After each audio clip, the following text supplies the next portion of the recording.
Before I ever trusted worm castings in containers, I used to think they were just another overhyped garden trend, something modern gardeners elevated far beyond what the ancients ever intended. But the more I dug into archaeological farming reports, early agrarian notes and old-world soil practices, the more it became clear that worm castings weren't a fad at all. They were one of the oldest soil technologies used across civilizations, especially in container growing long before container gardening had a name. From Roman villa orchards to ancient Chinese courtyard plots, castings were a silent foundation for soil fertility. So I put their method to the test in modern containers, and the results genuinely looked staged. Growth doubled, soil structure shifted in weeks, water retention balanced itself without constant adjustment. It was the closest I've seen to a completely self-regulating micro-ecosystem inside a pot. For the next few minutes, stay with me as we break down why these ancient castings work so powerfully, what modern growers misunderstand, and how you can recreate the same results in your own containers, using nothing but simple, actionable steps.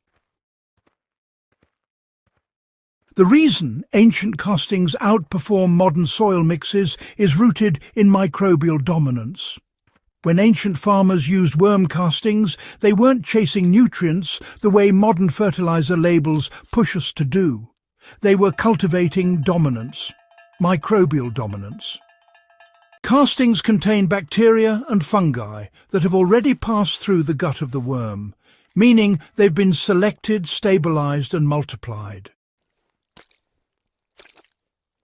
These microbes cling to soil particles, break down organic material immediately, and feed roots in a slow-release, perfectly regulated cycle. Modern bagged mixes, even the expensive ones, are mostly sterile. They rely on synthetic feeding schedules and chemical balance charts. But ancient growers understood that a soil's real strength comes from its biology. Once I added castings to my containers using their method, the same ratio they used for courtyard crops.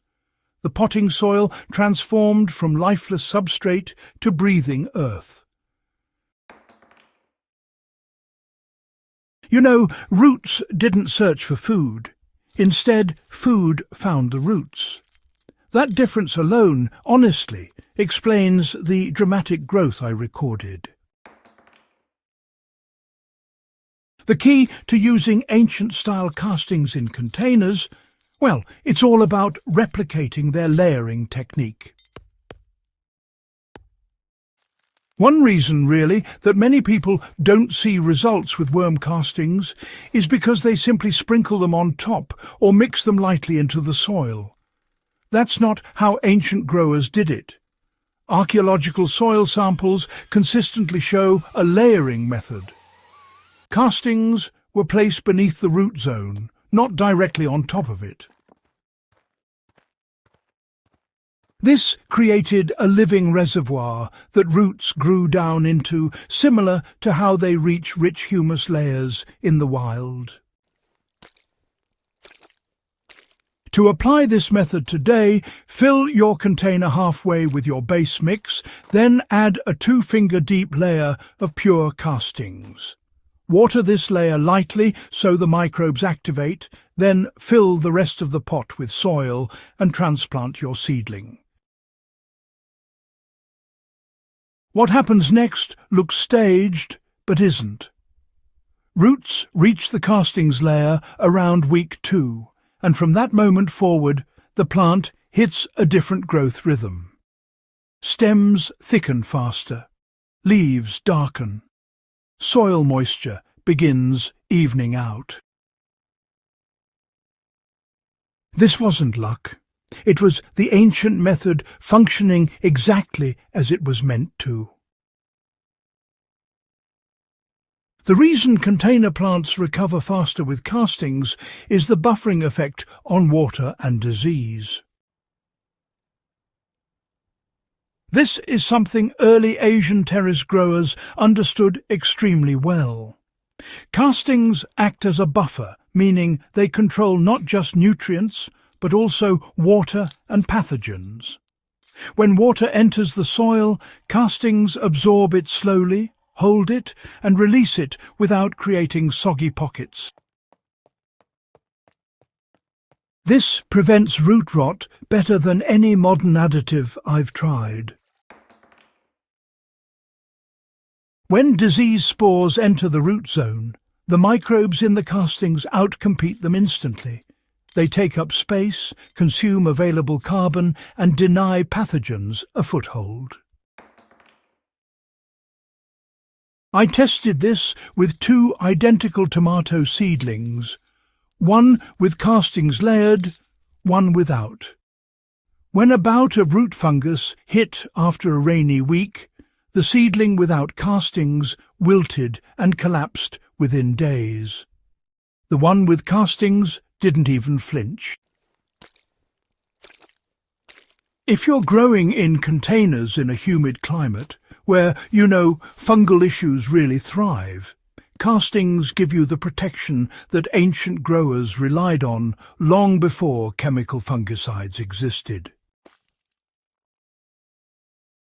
The most shocking result, honestly, came from testing castings as a mid-season revive. One of the biggest tests I ran was taking a mid-season container that had stalled out, yellow leaves, weak structure, compacted soil, and, trying to revive it using the ancient method. I gently pulled back the top 2 inches of soil and added a thin, moist band of castings around the edge of the container, never directly against the stem. This recreated the edge-feeding method found in old European kitchen garden notes, where they refresh soil around the perimeter to stimulate new root branching. Within 2 weeks, that failing plant had new dark growth, the soil regained its crumble, and drainage stabilized. In modern gardening terms, it looked fake. In ancient terms, it was simply biology doing what biology has always done. These methods work because worm castings are one of the few soil inputs that can't be overused. Ancient growers could apply castings generously because they don't burn roots, they don't spike nutrients, and they don't disrupt soil pH. Their slow-release nature means the plant takes what it needs, when it needs it. For container growers today, this means you can use castings as a soil builder, a disease shield, a moisture regulator, and a nutrient reserve all in one step. If you want to recreate the results I experienced, focus on layering your castings beneath the root zone, refreshing them during the season, and keeping your soil biology alive with regular moisture. Not waterlogging, just steady hydration. If you found this guide valuable, subscribe to Hydro Haven, share this video with fellow growers, and keep exploring the ancient methods that outperform modern shortcuts every single time.